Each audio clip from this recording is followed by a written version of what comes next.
Halo semua, kembali lagi di channel Lalakon Film. Bagaimana kabar kalian? Semoga baik-baik saja ya. Kali ini saya akan membahas alur cerita dari film Hati Merdeka.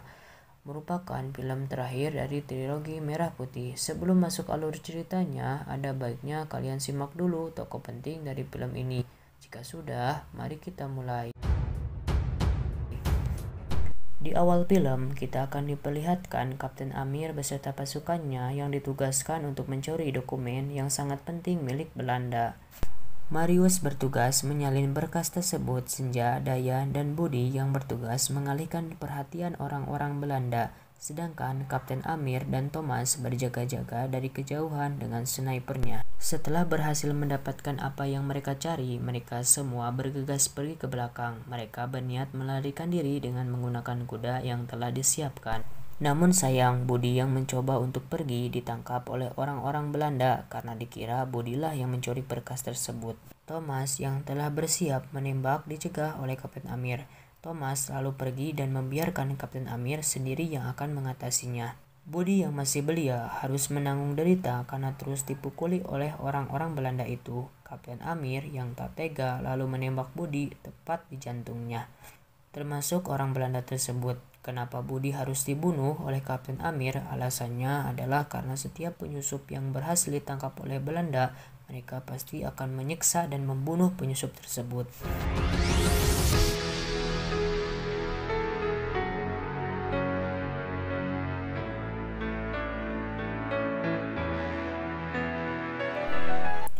Kematian Budi menimbulkan luka yang mendalam bagi Kapten Amir dan lainnya, khususnya Kapten Amir yang sangat terpukul dengan kematian Budi. Bagaimana tidak, Budi adalah seorang anak yang banyak berjasa pada setiap misi yang mereka jalankan. Sekarang Budi justru harus tewas di tangan kaptennya sendiri. Setelah itu, terlihat Thomas dan Senja yang sedang melihat pentas seni di pusat kota. Di sini, Thomas sebenarnya ingin memberikan sebuah hadiah kepada Senja. Namun ia sangat grogi untuk memberikannya karena terlalu grogi. Thomas justru mengajak Senja untuk menikah. Senja shock mendengar hal itu karena ia masih ingin berperang melawan Belanda dan belum ingin melakukan pernikahan. Sementara itu di sebuah bar terlihat Marius yang sedang meminum alkohol sambil mengingat masa lalunya. Dulu ketika Marius ingin menjadi tentara Indonesia, ayah Marius sangatlah marah kepadanya. Ayahnya ini sangat benci yang namanya revolusi karena kehidupan mereka sangat bergantung dengan Belanda. Meskipun sempat dilarang, Marius kala itu tetap bertekad ingin menjadi tentara Indonesia. Marius tersadar dari lamunannya ketika Thomas mendatanginya. Thomas sendiri merasa putus asa dalam mendekati Senja. Marius yang mengetahui hal itu selalu mengejeknya dan memperlihatkan pada Thomas cara mendapatkan hati seorang wanita.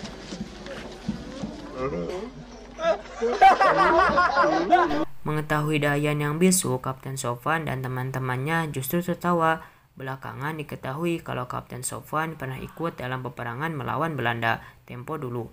Namun karena Kapten Sofwan pengecut, ia dan pasukannya justru memilih mundur waktu itu. Hal itulah yang dikatakan Thomas kepada orang-orang di sana, sehingga membuat Kapten Sofwan tersinggung dan mereka pun berkelahi.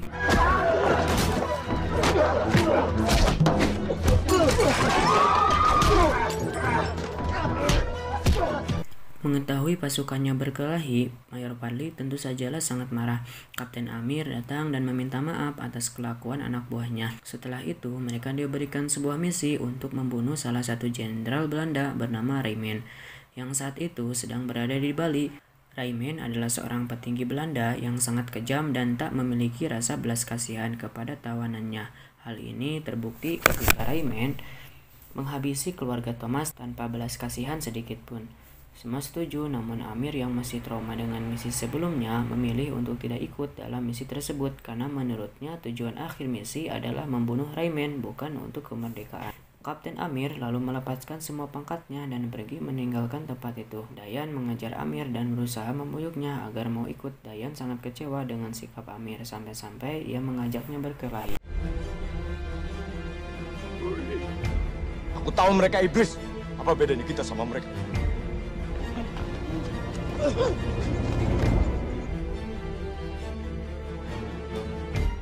Amir kembali ke rumah dan bertemu dengan istrinya. Kapten Amir mengatakan kalau saat ini dirinya bukan lagi seorang tentara. Melati sangat senang mendengar hal itu karena suaminya akan mempunyai banyak waktu di sampingnya saat ia melahirkan nanti. Sementara itu ketika Dayan menjelaskan strategi penyerangan mereka di Bali, Thomas justru tidak mengerti bahasa isyarat yang dipakai oleh Dayan. Marius yang paham mencoba menjelaskannya kepada Thomas sedangkan Dayan yang kesal lalu pergi dari ruangan itu. Singkat cerita, mereka mulai melakukan perjalanan ke Pulau Bali dengan menggunakan kapal ikan yang telah disewa. Di sisi lain, Amir sekarang beralih profesi menjadi seorang guru. Namun itu tidak membuat hidupnya menjadi tenang. Karena itu, Amir kembali meminta izin kepada istrinya untuk berangkat ke Bali. Demi menyelesaikan tugasnya dengan berat hati, Melati mengizinkannya dan Amir pun berangkat.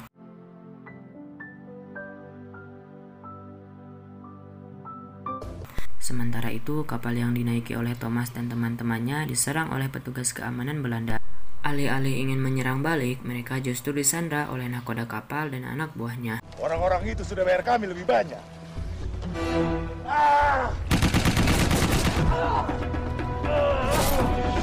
Setelah berhasil membunuh nahkoda dan kawanannya, kini mereka harus dikejar oleh petugas keamanan Belanda. Sebentar lagi saja. Sebentar lagi.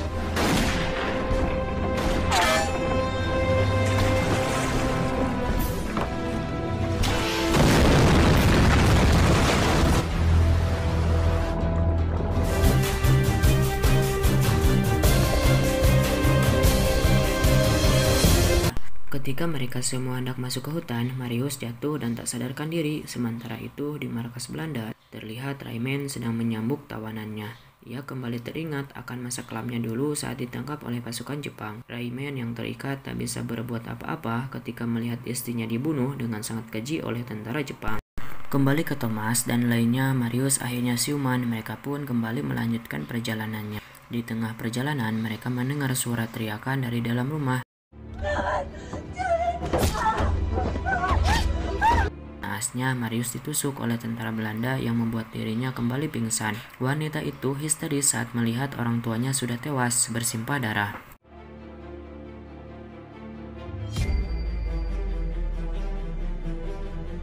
Wanita yang belakangan diketahui bernama Dayu lalu mengajak mereka semua untuk bertemu W.N. Suta. W.N. Suta sendiri membuat tempat persembunyiannya di sebuah gua. Thomas lalu diajak naik dan ternyata di sana sudah ada Kapten Amir. Thomas tempat bertengkar dengan Kapten Amir, namun dihentikan oleh W.N. Suta. Mereka lalu mengatur strategi dengan dibantu oleh Dayu dan penduduk lainnya.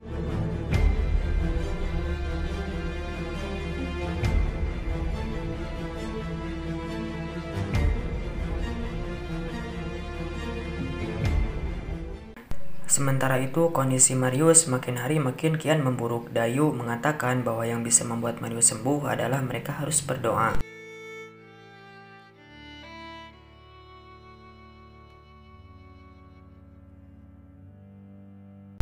Dan benar saja, tak lama Marius akhirnya siuman. Dayu mendatangi Rayman untuk memberitahunya tentang keberadaan tentara Indonesia di Bali. Keesokan harinya, Rayman dan pasukannya bergegas menuju ke lokasi yang disebutkan Dayu, yang ternyata itu semua hanyalah jebakan untuk Belanda.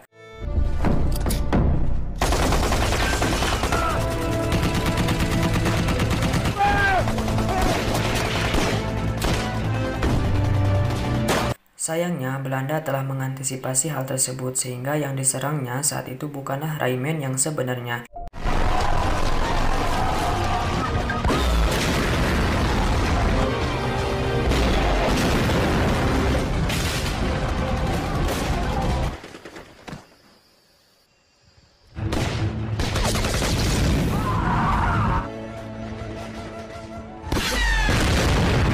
W.N. Sultan yang terbunuh dalam peperangan membuat Kapten Amir sangatlah marah.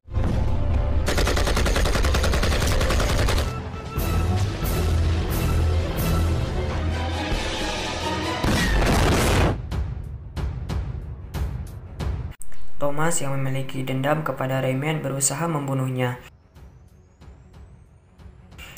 Rayman berhasil melarikan diri, namun ia harus berhenti setelah jalan yang dilaluinya buntu. Di sini sebenarnya ada peluang Thomas untuk membalaskan dendamnya, namun ia tidak jadi melakukannya.